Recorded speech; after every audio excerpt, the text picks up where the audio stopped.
the story, baby, right there. Look at that, huh? Put it right there.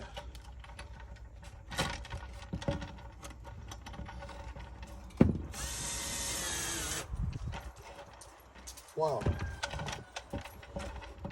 There you go. Check that out. Yeah, baby.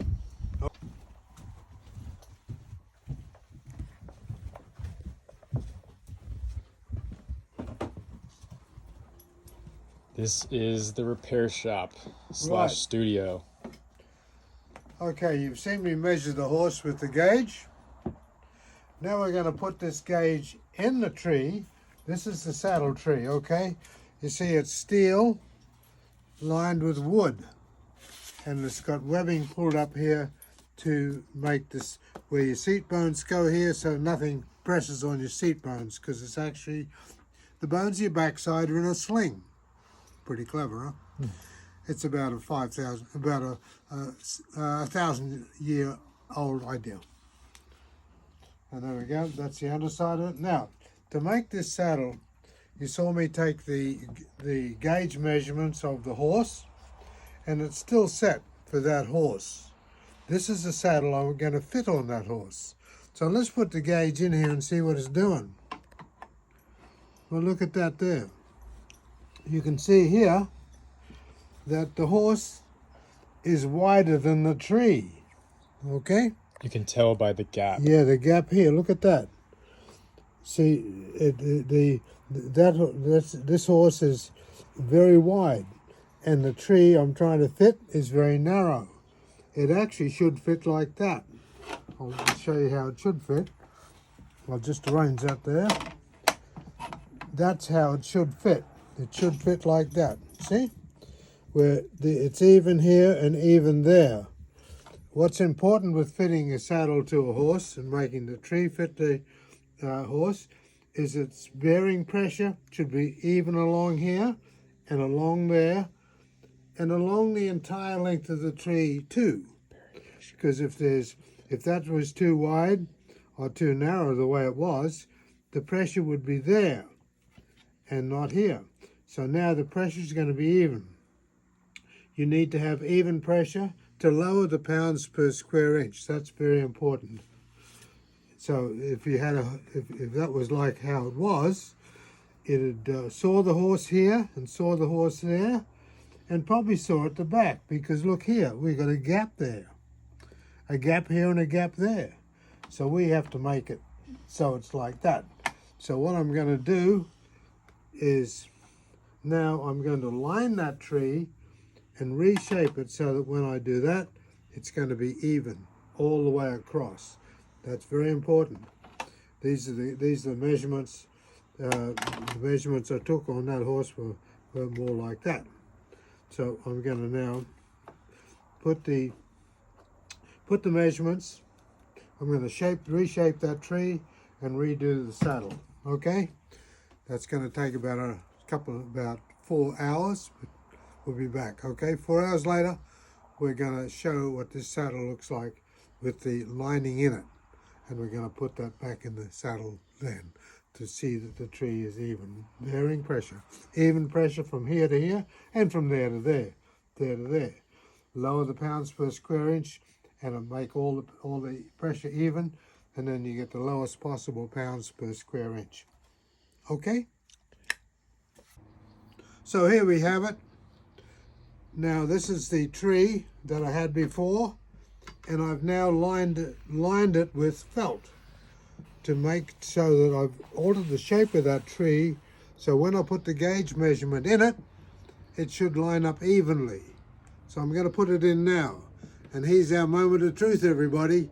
Is this going to fit? Well, look at that.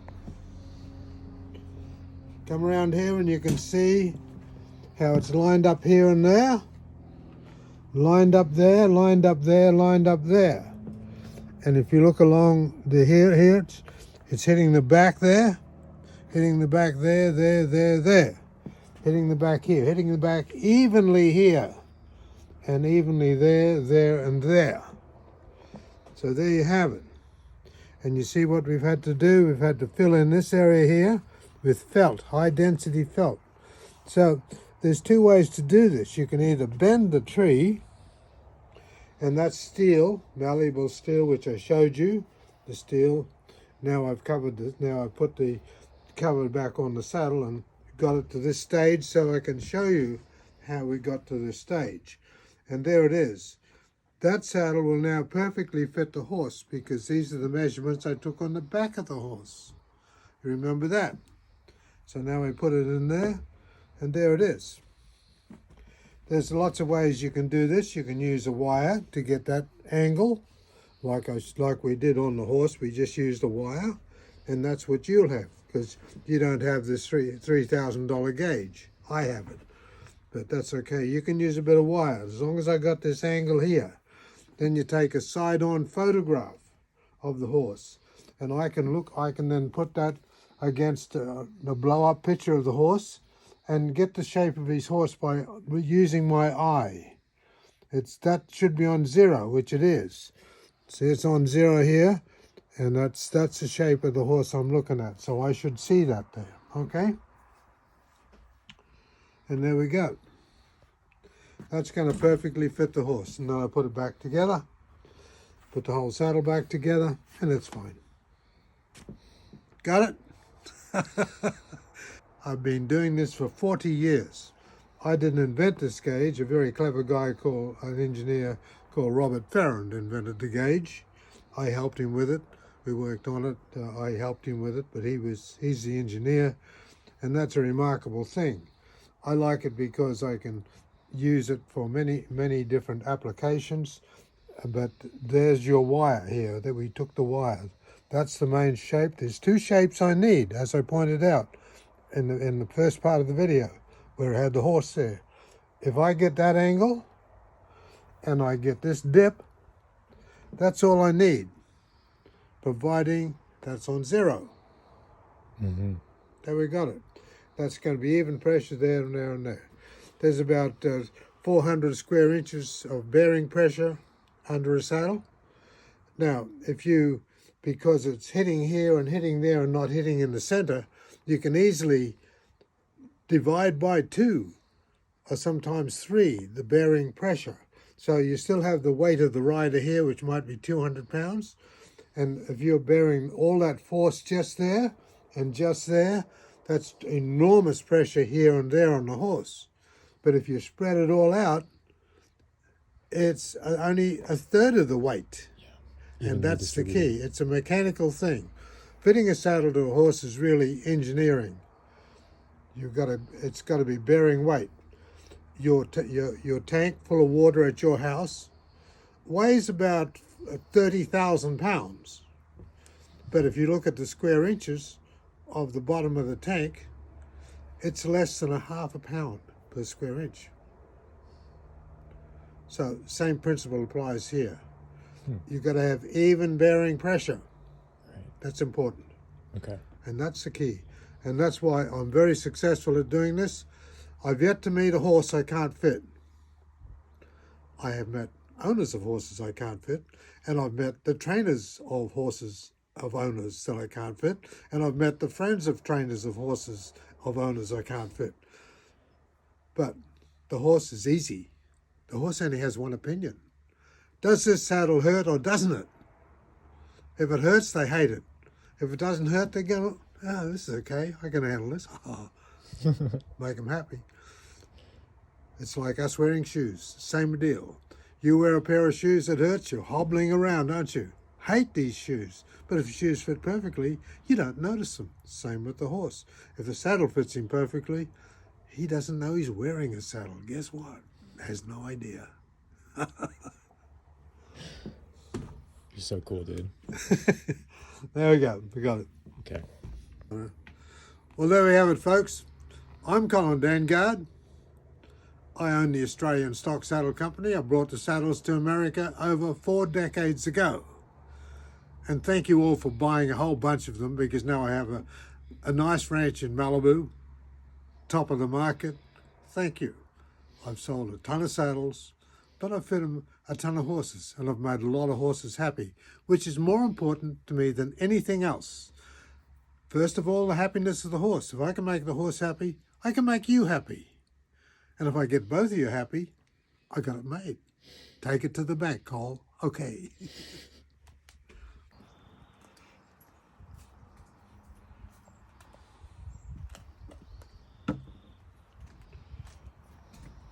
So there we have it. You first saw me put the gauge on the horse.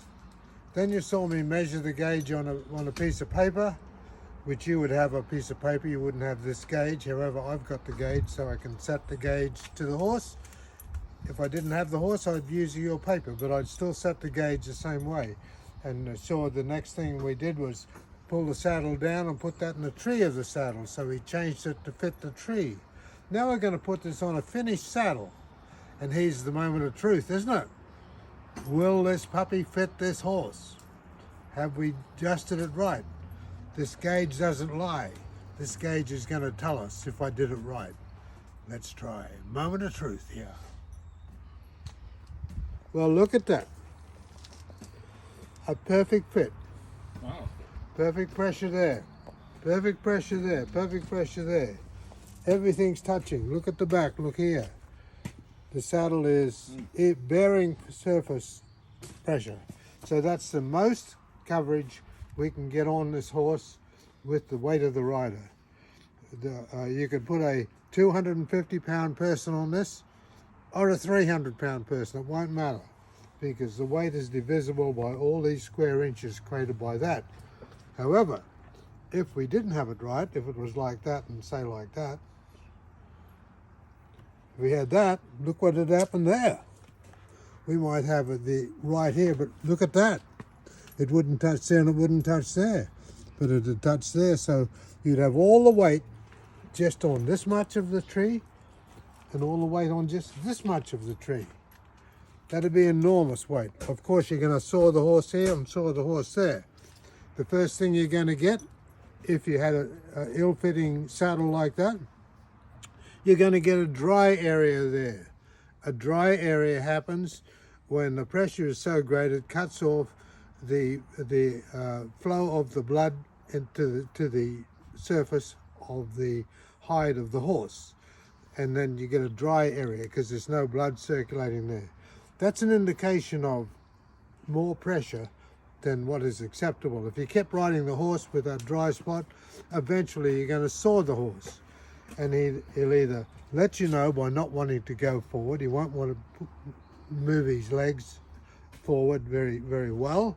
He's going to, and if you don't notice that, then maybe he might crow hop a little, and if you don't notice that, he'll buck your ass off, which you probably should do, because he's told you 5 times this saddle doesn't fit.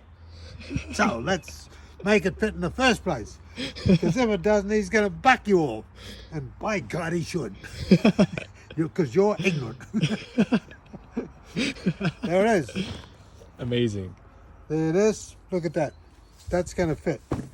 That horse is going to be a happy horse. He'll be laughing down the road. He'll be saying, I got a saddle that fits. Isn't that wonderful? Now let's show the other side so people can see what they'd be getting. Yeah. Well, this is a typical saddle now. See, we put it back together now.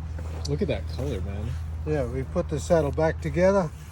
Now it's complete once again. But I took it all apart. It takes a whole day and a half sometimes. And sometimes with people who have got inexpensive saddles, that tree can break under there. The metal will break. It'll twisting, if you get a bit of metal and twist it like this enough times, it'll break. So underneath these is a wood steel tree. And if the tree is not solid, like they are not solid enough on cheap saddles, it'll start bending and pretty soon it breaks. So what we can do with that saddle is we take it apart and weld a new steel across the top of the tree. You saw the tree earlier, and then we can reshape it and refit it, and there's never a problem then. So everything's fixable.